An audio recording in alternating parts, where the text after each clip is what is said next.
उसमें मुगल वंश सवाल है कि मुगल काल में उत्तराधिकारी युद्ध का वर्णन करें, अर्थात उत्तराधिकारी के लिए होने वाला युद्ध, यानी राजा बनने के लिए होने वाले युद्ध को क्या कहते हैं? उत्तराधिकारी का युद्ध कहते हैं। राजा बनने के लिए होने वाले युद्ध को क्या कहते हैं? उत्तराधिकारी का युद्ध कहते हैं। तो सबसे पहले मुगल काल में उत्तराधिकारी का युद्ध हुआ था। देखिए अकबर के समय में, किसके समय में? अकबर के समय में। जो अगर बारीकी से समझिएगा तो बाबर ने 1526 से लेके अब 1530 तक क्या किया? शासन किया। 1530 में इसकी क्या हो गई? मृत्यु हो गई।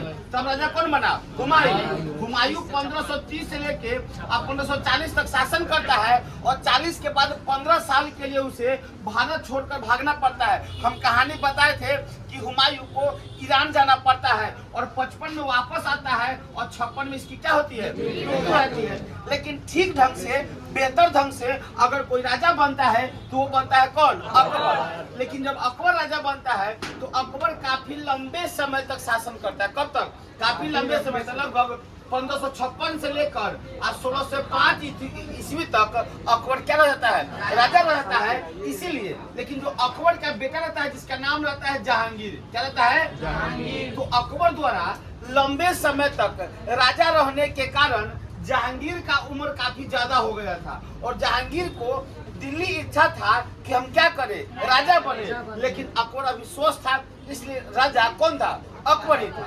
तो देखिए अकबर के दरबार में एक व्यक्ति थे जिसका नाम था अबुल फजल। क्या नाम था? अबुल फजल। और ये हम कहानी भी बताए थे कि जहांगीर को यह लगता था कि मेरा बाप अकबर हमको राजा नहीं बनने दे रहा है, जिसका कारण कौन है? अबुल फजल है। इसलिए जहांगीर ने अबुल फजल को हत्या भी करवा दिया था वीर सिंह बुंदेला के द्वारा। तो कहने का तात्पर्य हुआ कि उत्तराधिकारी का युद्ध किसके समय से प्रारंभ हो गया? अकबर के समय से प्रारंभ हुआ। किसके समय से? अकबर के समय से। तो उत्तराधिकारी का युद्ध अकबर को जो समय से प्रारंभ हुआ, लेकिन तो किसने किया? जहांगीर ने किया था, किंतु बाद में जहांगीर ने माफी मांग लिया था। तो जो अकबर के समय से जो उत्तराधिकारी का युद्ध प्रारंभ हुआ, वे शाहजहां के समय तक बहुत विकराल रूप धारण कर लिया। किसके समय तक?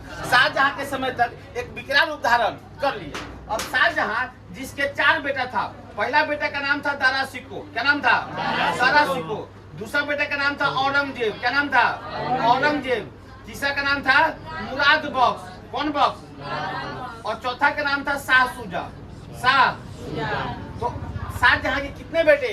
4। दारा शिकोह, औरंगजेब, मुराद बख्श और शाह शुजा। और 3 बेटी थी जहां आरा। क्या नाम था? जहां आरा, रोशन आरा। कौन आरा? और एक था कौन? गौहन आरा। गौहन आरा। अब समस्या क्या था? यह उत्तराधिकारी का युद्ध क्यों हुआ? किन कारणों से हुआ? सिंपल सी बात है। देखो ये दारा शिकोह, कौन?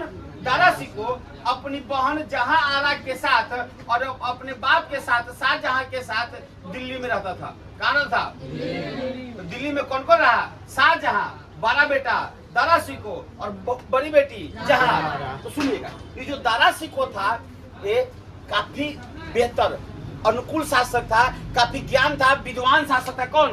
दारा शिकोह। लेकिन छल नीति, युद्ध नीति का जानकारी किसके पास नहीं था? दारा शिकोह के पास नहीं था। लेकिन बहुत बड़ा क्या था? यह विद्वान था। कौन? दारा शिकोह। दूसरा औरंगजेब अपनी बहन रोशन आरा के साथ दक्षिणी भारत में, कहा बा? दक्षिणी भारत में रहा करता था। और मुराद बख्श और गौहन आरा ये बंगाल में रहा करता था। कहाँ बा? बंगाल में रहा करता था। कोई दिक्कत? अच्छा, अब होता क्या है? होता यह है कि दारा शिकोह और कौन? जहां आरा। दारा शिकोह और जहां आरा ये सब रहता था कहाँ बा?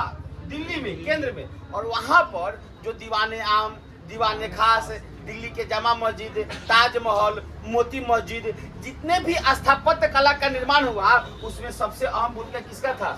जहां आरा के साथ। तो जहां आरा में भी काफी ज्यादा योग्यता थी और उसी योग्यता को देखकर रोशन आरा जहां आरा से काफी ज्यादा जलती थी, ईर्ष्या करती थी कि मेरी बहन के पास इतना योग्यता है।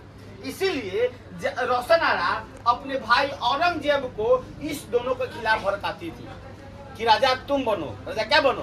तुम बनो।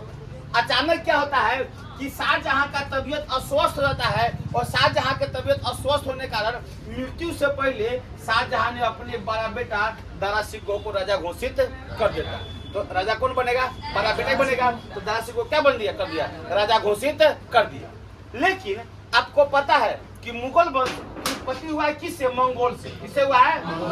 अब मंगोल चंगेज खां। कौन? चंगेज खां। और चंगेज खां ने एक कानून बनाया था जिसका नाम था यस्सा कानून। कौन कानून? और इस यस्सा कानून कहता है कि राज्य के जितने भी राज्य है उस राज्य का बंटवारा सभी भाइयों के बीच बराबर होना चाहिए। तो आप देखते होइएगा कि बाबर ने भी अपने शासन को अपने चारों बेटा हुमायूं, कमरान, अस्करी, हिंदाल के बीच बराबर बांटे हुआ था। दूसरा, चंगेज खां एक और बात बोले हुआ था कि उत्तराधिकारी का तय बड़ा छोटा के आधार पर न होकर, बड़ा छोटे के आधार पर, काबिलियत के आधार पर होना चाहिए। तो औरंगजेब का कहना था कि काबिलियत के आधार पर, किसके आधार पर? काबिलियत के आधार पर राजा क्यों नहीं घोषित किया गया है, या काबिलियत के आधार पर न होकर तो कम से कम चारों भाइयों में राज्य का क्या हो? बंटवारा हो। अनंतर काबिलियत के आधार पर राजा घोषित किया जाए, जिसमें काबिलियत होगा वही क्या बनेगा? राजा बनेगा। औरंगजेब अपने आप को इस्लाम का शिक्षक कहता था और बहुत बड़ा वीर योद्धा भी था, यानी युद्ध नीति भी काफी बेहतर जानता था। कौन? औरंगजेब। और अगर जानता भी था औरंगजेब कि अगर चारों भाइयों में युद्ध होगा तो जीतेगा कौन? औरंगजेब भी जीतेगा, क्योंकि युद्ध नीति जानता कौन था? औरंगजेब भी जानता था। तो और तरासी को विद्वान था, पढ़ा लिखा था, लेकिन युद्ध नीति से काफी क्या था? दूर था। इसके कारण से राजा बनने के लिए इन चारों भाइयों के बीच क्या हुआ? उत्तराधिकारी बनने के लिए युद्ध हो गया, जिसे कहते हैं उत्तराधिकारी का युद्ध। जो पहला युद्ध हुआ जिसका नाम था बहादुरपुर का युद्ध। कौन युद्ध? यह युद्ध हुआ था 24 फरवरी 1658 ईस्वी को। और इस युद्ध में कौन किया था? तो युद्ध किया था सबसे छोटा बेटा भाई शाह शुजा ने। किसने किया था? तो शाह शुजा ने जब ये युद्ध किया तब सुनो, दारा शिको सबसे बड़ा बेटा कौन था? दारा शिको के बेटा का नाम था सुलेमान शिको। कौन शिको? सुलेमान शिको। तो सुलेमान शिको ने क्या किया? अपने छोटका चाचा को पराजित करने के लिए जय सिंह को भेजा। किसको भेजा? जय सिंह। तो जय सिंह और शाह शुजा के बीच में क्या हुआ? युद्ध हुआ। तो जय सिंह को किसने भेजा? सुलेमान शिको ने। तो जब शाह शुजा और जय सिंह के बीच में युद्ध हुआ तो शाह शुजा की क्या हो गई? हार हो गई। क्या हो गई? दूसरा युद्ध हुआ धर्मट का युद्ध। कौन सी का युद्ध? यह हुआ था 15 अप्रैल 1658 को। और यह हुआ था कैसे हुआ था? देखो, इसमें औरंगजेब और मुराद बख्श एक साथ मिल गया। औरंगजेब और मुराद बख्श। देखो, मुराद बख्श सबसे छोटका था। सॉरी, मुराद बख्श कौन था? सबसे छोटका था, हम जो ऊपर लिख दिए। तो औरंगजेब और मुराद बख्श मिलकर दारा शिकोह के साथ क्या करता है? युद्ध करता है। और इसमें दारा शिकोह की सेना की क्या होती है? हार हो जाती है। तीसरा युद्ध होता है सामूगढ़ का युद्ध। और यह युद्ध होता है 29 अप्रैल 1658 को। और यह भी होता है औरंगजेब और दारा शिकोह के बीच में, जिसमें दारा शिकोह की क्या होती है? हार हो जाती है। और सबसे अंतिम युद्ध है जिसका नाम है खजुआ का युद्ध। और यह युद्ध हुआ था 5 जनवरी 1659 को औरंगजेब और शाह शुजा के बीच में, जिसमें शाह शुजा की क्या हो गई? हार हो गई। और मेघ जाति के लोगों ने शाह शुजा की क्या कर दिया? हत्या कर दिया। बचा कौन? दारा शिकोह। दारा शिकोह को बाद में पकड़कर मृत्यु दंड क्या कर दिया गया था?